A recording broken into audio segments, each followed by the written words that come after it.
Hello guys, कैसे हैं आप सब लोग। तो आई होप आप सब लोग अच्छे होंगे। आज हम बात करने वाले हैं एक ऐसी स्ट्रेटजी के बारे में, मतलब आप कह सकते हैं कि उस स्ट्रेटजी ने मुझे डायरेक्टली या इनडायरेक्टली किसी भी वे में, बट आई फील कि उस स्ट्रेटजी ने मुझे हेल्प किया है मेरे एग्ज़ाम्स क्लियर करने में। तो मैं अपनी सीए जर्नी के हिसाब से आपको बता देता हूँ कि क्या सीन रहा था। मतलब मेरे फाइनल में मेनली मैंने ये चीज़ नोटिस करी, और इवन अभी भी मैं जैसे एक बुक पढ़ रहा था, द सीक्रेट बुक भी है, तो उसमें भी पढ़ रहा था, और आई थिंक एक और बुक में भी मैंने पढ़ा था, मुझे अब रिकॉल नहीं हो रहा नेम। तो बुक्स में भी पढ़ा मैंने, और मतलब आप कह सकते हो कि यूट्यूब पे भी मैंने 2-3 मोटिवेशनल स्पीकर्स हैं उनसे भी सुनी है ये चीज़ कि एक विजन बोर्ड आप एक तरह से बना सकते हैं। मतलब कुछ चीज़ें होती है ना, वो कहते हैं कि जैसे आप पढ़ाई कर रहे हो फॉर एग्जांपल, तो आपका क्या सीन रहता है कि आप पढ़ रहे हो, तो जो आप पढ़ते हो आप कोशिश करते हो आपको वो याद रहे। लेकिन अगर आप उसी चीज़ को लिख के करते हो तो शायद वो आपको ज़्यादा अच्छे से याद रहता है, अगर आपने उस चीज़ को नोटिस किया हो। तो आपका जो लिखा हुआ रहता है वो आपको बहुत अच्छे से याद भी रहता है, बहुत लॉन्ग टर्म तक वो आपको रिकॉल रहता है।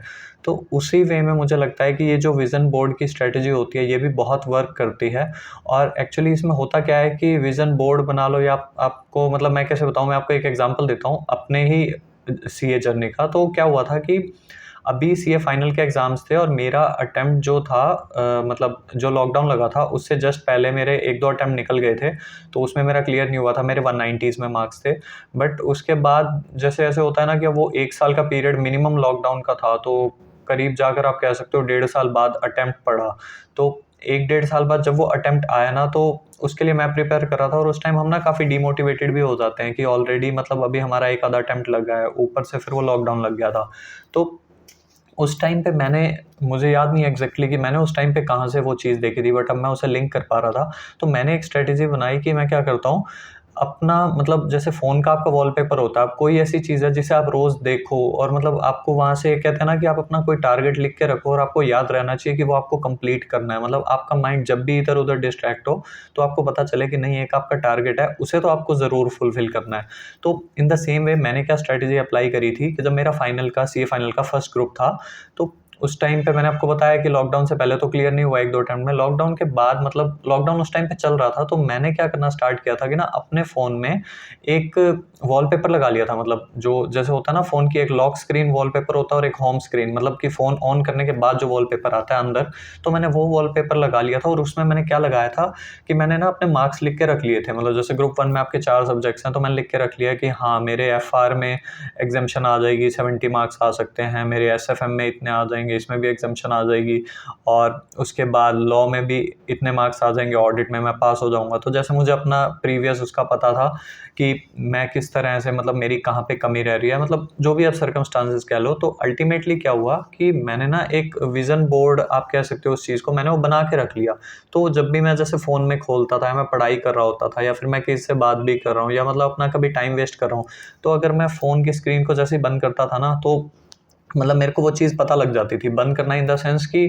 फ़ोन का जैसे आप मेन स्क्रीन पे आ जाते हो, तो जैसे ही वो मेन स्क्रीन पे जब भी आता था ना, तो वो एकदम से दिखाई देता था कि आपने मार्कशीट लिख रखी है और अब आपको बैठ के पढ़ाई करनी है। तो उस चीज़ को देख के मैं काफ़ी मोटिवेटेड फ़ील करता था, और इस तरह से मैंने एक और चीज़ भी अप्लाई करी थी उस टाइम पे। मतलब उस टाइम पे मैं काफ़ी डिमोटिवेटेड था, क्योंकि वो क्या हो रहा था कि मैं ऑडिट में ही 2 बार फ़ेल हो रहा था, और मेरे 30s में मार्क्स आ रहे थे, और मुझे समझ नहीं आ रहा था कि मैं उसको इम्प्रूव कैसे करूँ। मतलब मैं हर तरीके से ट्राई कर चुका था, मैंने पहले अटेम्प्ट में भी बहुत अच्छे से तैयारी करी थी, और मेरा एक फ्रेंड भी है, उसने मेरे को बताया भी था कि ऑडिट में थोड़ा ध्यान रखना। मैंने कोशिश करी थी अपनी, तो समझ नहीं आया मुझे। फिर मैं नेक्स्ट अटेम्प्ट दिया, मुझे तब भी नहीं समझ में आया। फिर उसके बाद लॉकडाउन के टाइम पे मतलब मैं आपको बता रहा हूँ कि बहुत ज़्यादा ही परेशानी रहती थी। ऐसा लगता था कि कुछ बचा नहीं है, या मतलब किस तरह से पढ़ाई करूँ और क्या ही करूँ मैं, पता नहीं इस बार भी क्लियर होगा या नहीं, क्या सीन रहेगा। तो ये जैसे मैंने अपने फ़ोन में वॉलपेपर लगा रखा था, एक चीज़। दूसरी चीज़ मैं क्या करता था कि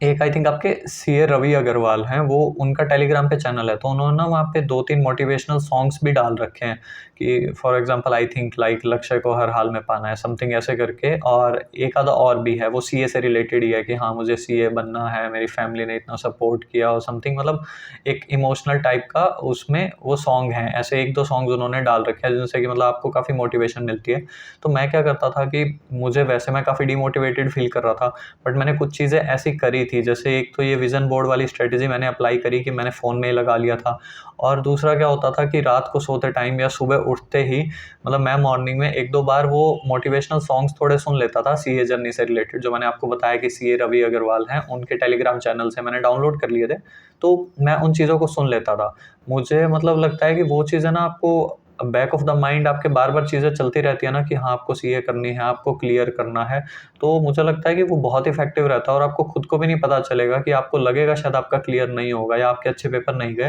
बट आपका रिज़ल्ट पॉज़िटिव आ जाएगा। तो इस तरह से मैंने ये चीज़ अप्लाई करी थी, और मुझे एक चीज़ और भी बतानी थी आपको। जैसे एक तो मैंने आपको टिप बता दी कि विज़न बोर्ड वाली स्ट्रैटेजी जो मैंने फ़ोन में वॉलपेपर पे लगाई थी, एक मैंने आपको ये बता दिया कि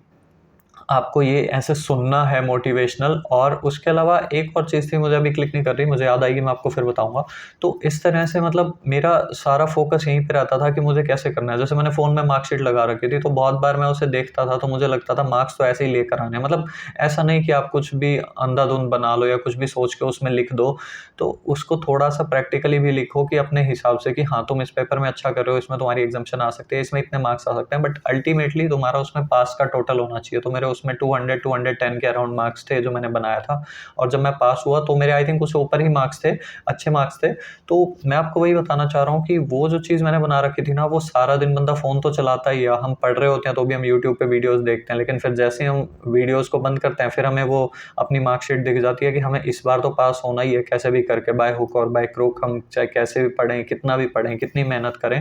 बट अल्टीमेटली कहीं भी कुछ कमी भी रह जाए तो भी हमें पास तो करना ही है। तो उस चीज़ से मतलब मेरे को वो चीज़ें बहुत मोटिवेट करती थी कि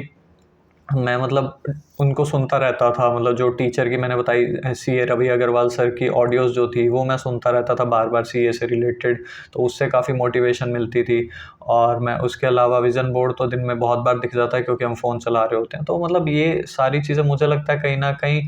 अट्रैक्ट करती हैं चीज़ें कि आपको मतलब जैसे वो चीज़ें कहते हैं ना कि रिपिटिशंस आप किसी चीज़ की बार-बार करो तो वो चीज़ हो ही जाती है, और मतलब आप उस चीज़ को इतना हार्ड वर्क करो, उस पे इतनी प्रैक्टिस करो, तो आई थिंक वो चीज़ें अचीव हो ही जाती हैं आपसे। और मैंने ये चीज़ फिर बाद में देखी जब मैंने अभी बुक्स पढ़नी स्टार्ट करी थोड़ा, तो तब मैंने देखा कि बुक्स में भी यही चीज़ लिखी हुई थी कि आपके जो भी टारगेट्स हैं, जो भी आपके गोल्स हैं, आपको सारे लिख के रखने चाहिए, और मतलब आप लिखते हो ना, आप उनको बार-बार लिखते हो, रोज़ लिखते हो, तो वो चीज़ें आपको याद रहती है। और हाँ, तीसरी चीज़ मुझे याद आ गई लिखने से ही थी कि मैं रोज़ रात को एक बार डायरी में लिख के सोता था कि मुझे इस अटेम्प्ट में ये ग्रुप क्लियर करना है, और वो मेरी डेली की आदत थी। मतलब ये 2-3 काम ऐसे थे जो मैं मतलब डेली कर लेता था कि जैसे वो फ़ोन में रोज़ चेक करना, तो वो तो दिन में पता नहीं कितनी 50 बार हो जाता होगा। आप फ़ोन की स्क्रीन ऑन करते हो, ऑफ करते हो, तो आपको हर बार स्क्रीन पे अपनी मार्कशीट दिख जाती है।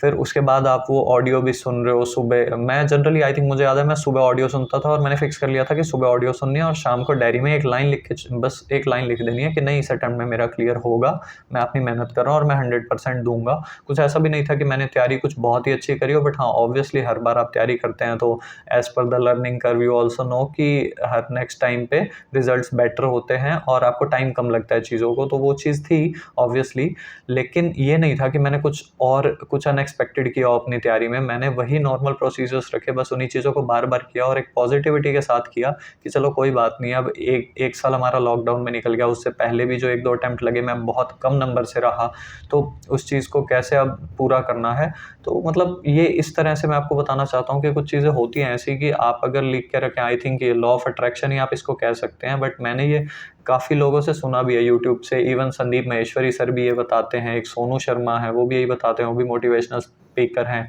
एक हिमेश मदान हैं, उनसे भी मैंने सुना था कि आपके जो भी गोल्स होते हैं ना, आपको वो लिख के रखने चाहिए, और लिखने के साथ-साथ आप उन चीज़ों को मतलब अच्छे से डेडिकेटेडली फॉलो करें। आपका माइंड इधर-उधर क्योंकि चला जाता है, माइंड डिस्ट्रैक्ट हो जाता है, कहीं भी आपका माइंड जा सकता है, आप किसी भी और चीज़ में इन्वॉल्व हो सकते हैं। तो सबसे बेटर आपके लिए यही रहता है कि आप इन्हीं चीज़ों को लिखना स्टार्ट कर दें, क्योंकि आप किसी चीज़ को लिखेंगे, किसी चीज़ को आप डेली लिख रहे हैं, कोई एक चीज़ आप बार-बार डेली सुन रहे हैं, या कुछ भी ऐसा है जो आप डेली देख रहे हैं, अगर उस तरह से आपकी लाइफ में वो चीज़ें रहेंगी ना, तो आपको पता चलेगा कि ये डेली के 2-4 काम तो ज़रूरी करने हैं। और मैंने ये नोटिस भी किया है चीज़ कि आप किसी भी चीज़ को 20 दिन, 25 दिन, 1 महीना आप करते हैं ना, फिर आपको वो चीज़ करने की आदत पड़ जाती है, चाहे वो कोई भी चीज़ हो। मतलब 20-25 दिन आप कर रहे हैं ना, तो उसके बाद अगर आप 1-2 दिन नहीं भी करते ना उस चीज़ को, तो फिर आपका मन करता है, अरे! ये चीज़ मैंने मिस कर दी। जैसे फॉर एग्ज़ाम्पल अगर आप योगा कर रहे हैं, तो अगर आप उसे 20-25 दिन कर लेते हैं लगातार, शुरू में आपको लगेगा एक कंसिस्टेंसी बनाने में कभी 1-2 दिन बीच में गैप आ सकता है, कुछ भी हो सकता है। लेकिन लेकिन अल्टीमेटली एक बार आप कर लेंगे ना, तो उसके बाद फिर मतलब यूँ लगा लो आपने फॉर एग्ज़ाम्पल 30 डेज़ के लिए कर लिया,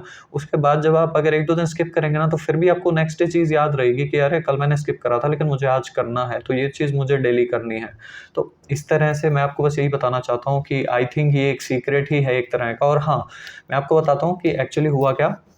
ये फर्स्ट ग्रुप की बात थी। अब जब सेकंड ग्रुप की बात थी तो मैंने सेम ही स्ट्रैटेजीज़ ऑलमोस्ट फ़ॉलो करी थी। बट हाँ, मेरे साथ सेकंड ग्रुप में एक मिसहैपनिंग हो गई थी कि मेरा सेकंड ग्रुप का फर्स्ट ही अटेम्प्ट था। मैं उसमें बहुत अच्छे से अपनी तैयारी कर रहा था, तो मैं सोच के बैठा था मैं ये ग्रुप भी क्लियर कर लूँगा, एक ही अटेम्प्ट में कर लूँगा मैं क्लियर। तो आई थिंक वो हो भी जाता। बट हुआ क्या कि उस टाइम पे मेरा एक्सीडेंट हो गया था, तो मैंने आई थिंक एक पेपर दिया, फिर मेरा एक्सीडेंट हो गया, फिर वो चीज़ क्लियर नहीं हो पाई। बट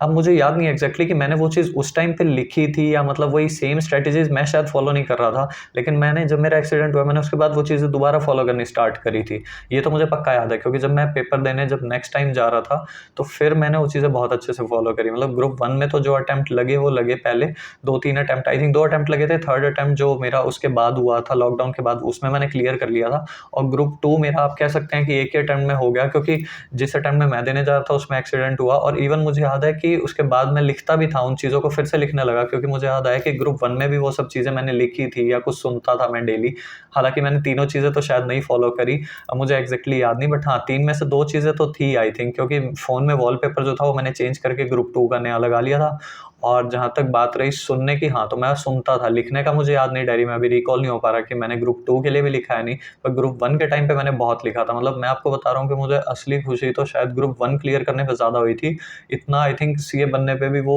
एक्साइटमेंट नहीं हुई जितना ग्रुप 1 क्लियर करने पे हुई थी, क्योंकि वो बहुत टाइम से रुका हुआ था। और वो इस वजह से मतलब मैं और हर्ट था, क्योंकि मैं सारी चीज़ें ट्राई करके देख चुका था। मतलब एमटीपी करना, आरटीपी करना, पास्ट पेपर को एनालाइज़ करना, एबीसी एनालिसिस देखना, हर चीज़ मतलब अपनी सीए एग्ज़ाम से रिलेटेड मैं सारी चीज़ें ट्राई कर चुका था कि किसी तरह से मैं वो ग्रुप क्लियर करूँ। अपने पिछले पेपर भी निकलवा के मैंने देख लिए थे, तो मुझे था कि अब इम्प्रूव तो करना है। तो in the same way group 2 में भी यही हुआ कि फिर जब मतलब ग्रुप 2 फिर एक बार मेरा एक्सीडेंट हो गया, और फिर जब दूसरी बार मैंने दिया ग्रुप 2, तो उस टाइम पे क्या सीन रहा था कि उस टाइम भी एक पेपर देने के बाद फिर मेरे पैर में चोट लग गई थी, लेकिन मैं पेपर देने गया था। और फिर बस वही था कि जब रिज़ल्ट आया, हालाँकि मुझे एक्सपेक्टेड नहीं था, मैं तो इवन सोच के बैठा था कि नहीं शायद क्लियर नहीं होगा। और मैं एक सब्जेक्ट की तो एक समरी बुक भी ले आया था नई, मैंने अपने फ्रेंड्स को भी बताया था, लेकिन फिर अल्टीमेटली जब रिज़ल्ट आया तो वो क्लियर हो गया और मैं सीए बन गया था। तो मैं आपको यही चीज़ें बताना चाहता हूँ कि अल्टीमेटली वो कहते हैं ना कि आपको कोई हैबिट अपनानी है, मतलब किसी अच्छी चीज़ को आपको अपनाना है, तो आपको उसे एक हैबिट बनाना पड़ता है। और वो आप कैसे बनाएँगे? रेगुलर रह के, कंसिस्टेंट रह के। कंसिस्टेंसी बहुत ही ज़रूरी है, और उसके लिए यही होता है कि आप कोई चीज़ लिख के कर रहे हैं, कोई चीज़ सुन रहे हैं या कोई चीज़ मतलब देख रहे हैं लगातार, तो वो चीज़ें कहीं न कहीं बैक ऑफ द माइंड चलती रहती हैं, आपके सबकॉन्शियस माइंड में वो चीज़ें फिट हो जाती हैं। और फिर आई थिंक वो चीज़ें आपको बार-बार मोटिवेट करती हैं कि नहीं, आपको वही काम करना है, और आप रोज़ उसी चीज़ को देख रहे हो, सुन रहे हो, फ़ील कर रहे हो। तो आई थिंक फिर आपका मतलब माइंड भी उसी तरीके से काम करने लग जाता है, और आप वैसे ही काम करने लग जाते हैं। तो आई थिंक मुझे आपको ये बताना था, मुझे लगा कि ये काफ़ी ज़रूरी है मैं आपको बताऊँ, इस तरह से टिप्स दूँ कि आप भी डायरेक्टली नहीं तो इनडायरेक्टली इन चीज़ों से एटलीस्ट आपको ये होगा कि अगर आप इन चीज़ों को फ़ॉलो करते हैं, एक बार आप फ़ॉलो करके आप ट्राई करके देखो। अगर नहीं होगा तो और बात है, लेकिन अगर आप ट्राई करके देखो और आपका हो जाएगा, तो आपको समझ में आएगा कि वाक़ई में कुछ तो चीज़ें हैं जो इफ़ेक्टिव रहती हैं, ऐसी बात नहीं है। मतलब आप कोई चीज़ डेली कर रहे हैं, तो वो कहीं न कहीं कुछ ना कुछ आपको इम्प्रूवमेंट देगी, और एटलीस्ट आप कुछ नया ही कर रहे हैं ना। और एक लाइन लिखना या 1-2-4 मिनट कुछ सुन लेना या कुछ देख लेना ऐसे फ़ोन में, एक छोटा-सा चेंज भी अगर आपकी लाइफ़ में कुछ बहुत बेटर ला सकता है, तो आई थिंक आपको वो अप्लाई ज़रूर करना चाहिए। तो मैं बस आपको ये कहना चाहूँगा कि आप इस तरह से फ़ॉलो करके देखें चीज़ों को। आपको अच्छा लगे, आपको अच्छे रिज़ल्ट्स मिले, तो आप मुझे ज़रूर बताइएगा। बाकी आपको मेरी वीडियो अच्छी लगी हो तो मेरे चैनल को सब्सक्राइब कर दें, वीडियो को लाइक कर दें, और अपने फ्रेंड्स से शेयर भी ज़रूर कर दिया कीजिए। Thank you so much.